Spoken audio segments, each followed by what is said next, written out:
So, ayun po. Magandang hapon po sa inyo. Kasama ko po ngayon ang aking neighbor na si Kuya Maui. Maui, kaway ka naman.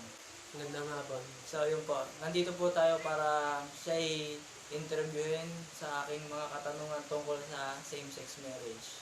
So, ayun po. Simulan na po natin.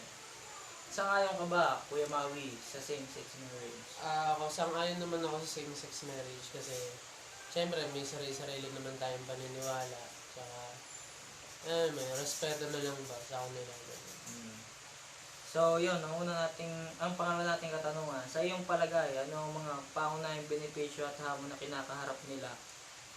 Siguro sa benepisyo, syempre napili nila na ganun talaga sila. Ganun ang desisyon nila sa kanila. At may mga tumatanggap, ganun. Katulad ko, sang-ayon naman ako kasi wala naman silang ginagawang masama. Ang siguro mga hamon dun sa kanila, mga discrimination sa kanila, mga panlalait, sa same-sex marriage, gano'n. So, ang pangatlo nating katanungan ay, paano sa personal nakaka-apekto sa iyo o sa isang tao kilala mo ang legalisasyon ng same-sex marriage? Halimbawa, yung legalisasyon, paano nakaka-apekto sa iyo? Nagiging maluwag ba sa kalooban mo na ililegal yon?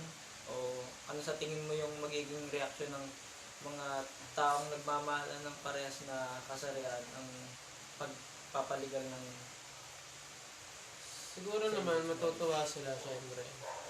Kasi maliligal sila ganun, matutupad na yung plano nila para sa isa't gusto isa. nila. Mga matutuloy na.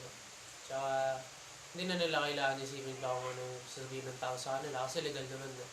Kahit pa sa likod kayo, wala pa rin magagawa nila.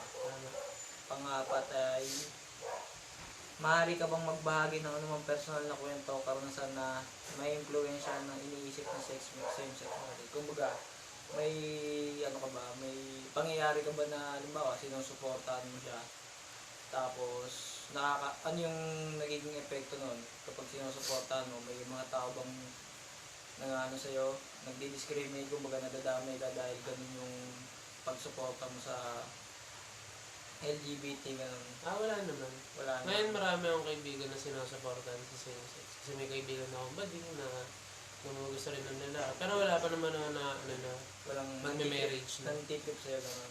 Wala pa naman. Dahil nakikipagsama ka sa ganung klaseng Wala naman. okay. Nakaranas ka na ba ng diskriminasyon? About, halimbawa yung may nakasama kang gano'n, nakaranas ka ba ng diskriminasyon na katulad na dinadanas niya o ba nadadamay ka gano'n? Oo, meron. Kunwari, nung huli, kumain kami sa Tagaytay ng mga kaklase ko. Isa kasi kaming kaklase na bading. Tapos sabi, parang nagsasalita na nabulong yung isa doon na, ay, mga lalaki niya to, ganito, binabayaran niya kami, ganito, ganyan. Pero wala kaming pakialam. Kasi kaibigan namin yun. Kumbaga, halimbawa, ano yung magiging mo doon? Anong magiging solusyon mo?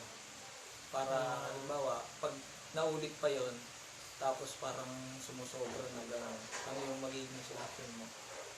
Siguro sa ganun, Pag in-approach ka na gano'n, yung, kumbaga, maririnig mo talaga na talagang nadadamay ka na, tsaka nasasaktan na talaga yung kaibigan mo.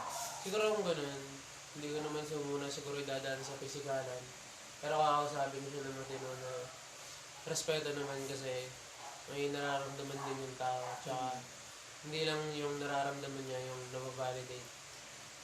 Siyempre dapat respeto, yun talaga pinamaganda, respeto. So, yun.